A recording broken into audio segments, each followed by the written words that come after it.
Estamos na Alerj com o deputado Ottoni de Paula, que representa a comissão ele é membro efetivo Sim. da comissão Dos PCDs. dos PCDs, pessoas com deficiências. Pessoas com deficiências, né?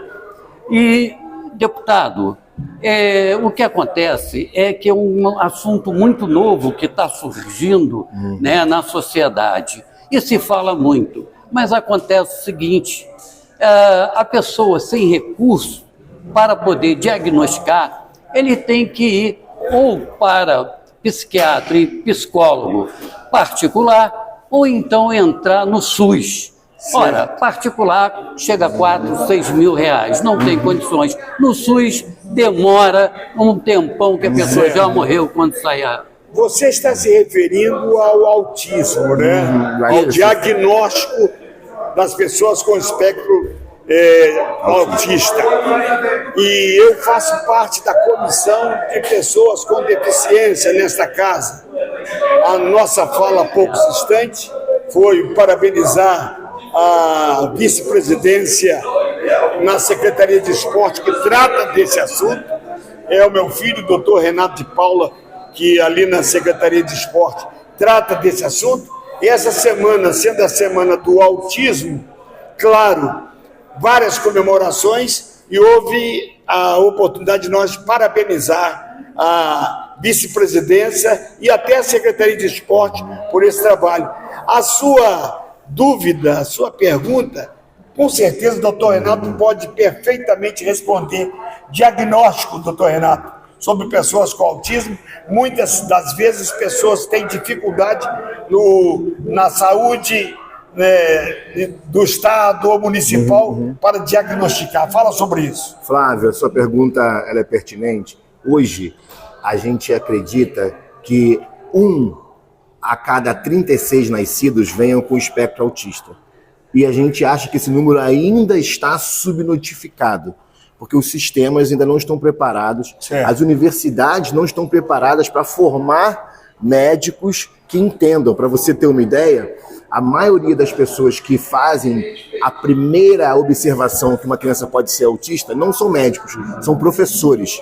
Então a gente acredita que quanto mais professores capacitados para identificar o espectro autista, mais a família vai ficar integrada desse assunto, menos preconceito virá, porque há a negação familiar também, né? Há o luto daquele filho que parecia ser perfeito e não o é. A gente sabe que não há perfeição. Aí os pais ficam com constrangimento de manifestar e de reconhecer que o filho está com um espectro autista. E não há nenhum problema em ter esse espectro, desde que o Estado esteja preparado, a sociedade preparada.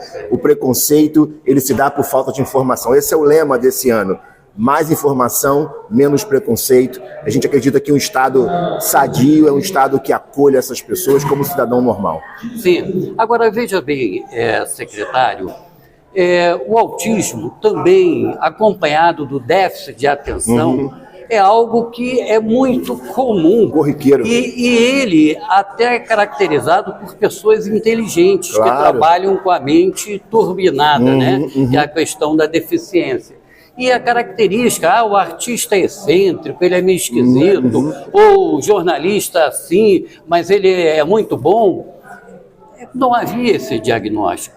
Provavelmente essas pessoas estariam dentro do quadro autista, nível 3, né, que é leve, né? Certamente, ou déficit de atenção. Van Gogh, Picasso, Monet, se você for para a literatura, os maiores romancistas são pessoas que tinham um problema de relacionamento muito grave. E o autista tem esse problema de se relacionar. E é bom dizer que isso é devido ao seu cérebro ter circuitos que tem algumas áreas que são mais ativas que outras. Isso pode ser um benefício enorme para a arte, para a cultura. O que cabe é a sociedade entender, acolher e que ele possa ser protagonista. E aproveitar o talento dessas pessoas. A gente não pode desperdiçar ninguém.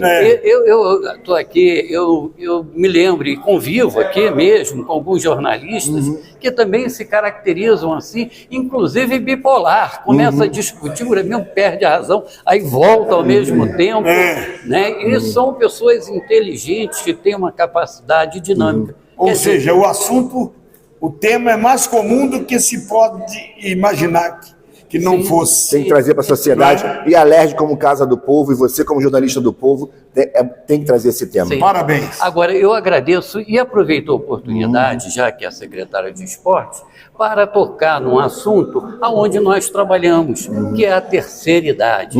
Né? Como está os projetos, o encaminhamento para essa dinâmica de ginástica, para principalmente aquelas academias ao ar livre, grupos orientados em todo o estado? Existe já alguma verba ou solicitação nesse sentido? Porque as academias ficaram um bagaço. Né? Olha, o que a gente quer fazer é que o que seja iniciado não termine.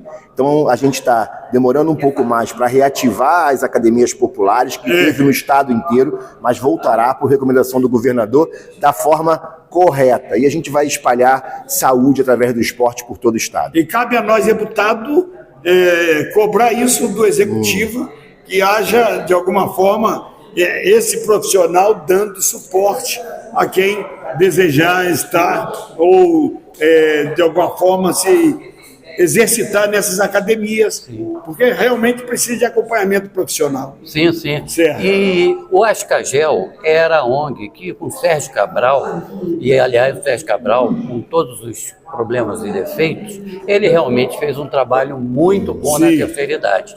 E dentro da época, tinha a Ascagel, que era uma ONG que tratava em todo o estado praticamente essas academias. Aliás, no meu site Ideal 3 Idade, tem que colocar antigo ponto, é que vem tudo discriminado. Né? Todo esse projeto, eu passei para o site. Então, ele é todo estruturado. Parabéns por essa Eu agradeço. Estamos à disposição. Seu trabalho, tá? Tá ok. Um abraço Muito à sua obrigado aos audiência. senhores, viu? Tchau.